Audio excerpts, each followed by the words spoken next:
तो और भाई लोग क्या हालचाल है यार। तो भाई अपना लोकी भले ही एंड ऑफ टाइम में शांति से बैठ गया है और लोकी का सीजन 2 एपिसोड 6 के साथ खत्म हो गया है, पर भाई अभी भी कुछ ऐसे सवाल है जिनका जवाब किसी ने नहीं दिया। तो चलो डेडपूल 3 के आने तक हम इन सवालों का जवाब ढूंढते हैं, जैसे कि क्या एमसीयू में टाइमलाइंस और यूनिवर्सेस एक ही चीज है, और क्या लोकी की वजह से ही टाइम स्टोन का रंग हरा है, मल्टीवर्स की रस्सियों को पकड़ के बैठा ये बंदा कभी वापस लौटेगा भी या नहीं। तो ऐसे ही और बहुत सारे इंटरेस्टिंग सवालों के जवाब ढूंढने की कोशिश करेंगे। तो वीडियो को लाइक कर दो और मैं अपना काम स्टार्ट करता हूँ। तो भाई सबसे पहला सवाल है कि क्या एमसीयू में टाइमलाइंस और यूनिवर्सेस एक ही चीज है, और क्या लोकी की एड्रेसल ट्री में पूरा मल्टीवर्स बसा है, क्योंकि मार्वल वालों ने तो इसके ऊपर अपना कोई भी राय नहीं रखा है। तो किसी को समझ भी आए तो क्या समझ आए, पर फिर भी चलो हम खुद से समझने का ट्राई करते हैं। तो देखो भाई अभी तक हमने जितने भी टाइमलाइंस देखे हैं वो सभी अर्थ 616 के ही टाइमलाइंस है, जो कि पक्की बात है। अभी सीक्रेट टाइमलाइन में से जो भी ब्रांच टाइमलाइंस निकलती है उन सबको मिला के देखे तो वो खुद ही एक मल्टीवर्स बन जाएगा,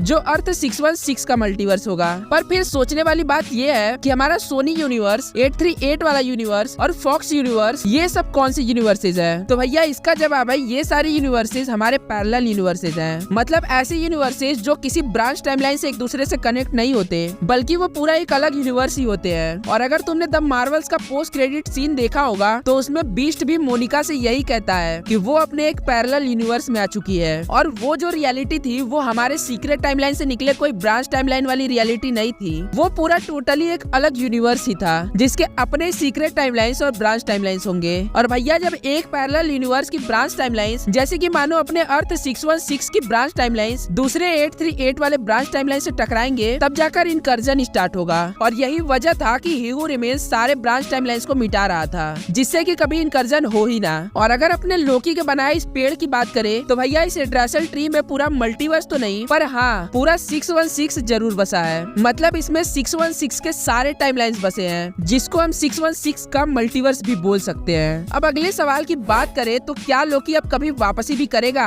क्योंकि इसको तो रस्सियों को पकड़ा कर वहीं बैठा ही दिए हैं। अब तो इसका जवाब है कि हाँ, अपना लोकी वापसी जरूर करेगा, क्योंकि इसके बिना मल्टीवर्सल सागा कंप्लीट कैसे होगा। और भाई लोकी ने जो ये एड्रेसल ट्री बनाया है ना, उसके बारे में नॉर्स माइथोलॉजी में बोला जाता है कि जब इस पेड़ की जड़ें हिलती हैं तो वो रैग्नारोक के आने की निशानी होती है, जिसका मतलब होता है एंड ऑफ वर्ल्ड, मतलब कि सारी दुनिया खत्म होके एक नई दुनिया का जन्म होता है। और हमारे एमसीयू में भी हमें ऐसा ही कुछ देखने मिलने वाला है। पर जहाँ नॉर्स माइथोलॉजी में ये इवेंट एक यूनिवर्सल लेवल पे हुआ था, वही हमारे एमसीयू में ये इवेंट पूरे मल्टीवर्सल लेवल पे होगा। पर अब तुम सोच रहे होगे कि भाई वो सब तो ठीक है, पर ये लोकी के पेड़ की जड़ों को हिलाएगा कौन? तो भैया लोकी के इस पेड़ की जड़ों को सिर्फ हिलाएगा ही नहीं, बल्कि पूरे जड़ को उखाड़ के ही फेंकेगा, और वो होगा प्रोबेबली क्वांटम मेनिया वाला कैंग द कॉन्करर। और हो ना हो वो ये काम बियॉन्डर बन के करेगा, क्योंकि रिपोर्ट्स के हिसाब से कैंग डायनेस्टी में पूरा बैटल वर्ल्ड बनने वाला है। और कैंग इस एड्रेसल ट्री को उस बैटल वर्ल्ड में तो नहीं रखेगा, क्योंकि वो हर एक यूनिवर्स के छोटे छोटे हिस्से को मिला के ये काम करने वाला है। तो जब वो अपने इस 616 वाले एड्रेसल ट्री के एक छोटे से हिस्से को बैटल वर्ल्ड में मिला के और बचे मल्टीवर्स को नष्ट करेगा, तब वही होगा इस यूनिवर्स के लिए एक रैग्नारोक। और अगर पेड़ ही नहीं रहा तो अब लोकी का एंड ऑफ टाइम में क्या काम? अब बात करें अगले सवाल की, तो क्या लोकी की वजह से ही टाइम स्टोन ग्रीन है? तो देखो यार, पहले तो मुझे ये भी थ्योरीज पागलपन ही लग रही थी, पर अब कुछ ऐसे थ्योरीज देख लिए जो मुझे भी ये यकीन दिला रहे हैं कि हाँ शायद ये सच है। क्योंकि फिलहाल के लिए देखा जाए तो लोकी अभी टाइम का ही एक हिस्सा है,